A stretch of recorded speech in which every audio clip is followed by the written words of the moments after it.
Munay kuan. Yuta ni Fernando po Jr. Diha mag-shooting si Fernando po sa una. Dagan-dagan sa kabukiran, no. Ito, may ano, yun na may kay Marcos ng talaga. Kang Marcos po to dito. Talaga. Dan dire mo ni kang Fernando pong area. Sige man sila dire. Sa tungan na yan, doon lang siguro tagianong Marabil.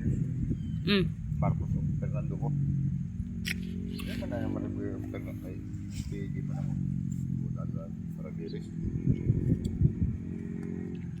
Mga factory. Sa unang panahon, pero nagtambayan na Fernando po sa Marabiles, hindi pa yung wala ng kapilo. Siyempre, sa unang panahon.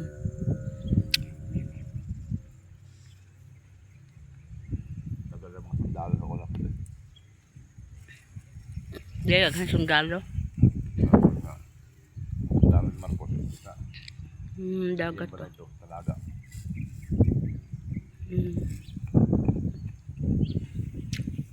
Dagat.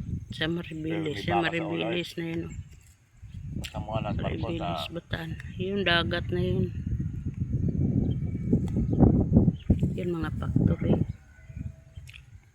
Basta mga nas Marcos sa una. Paihaw dahil baka si Ruhas.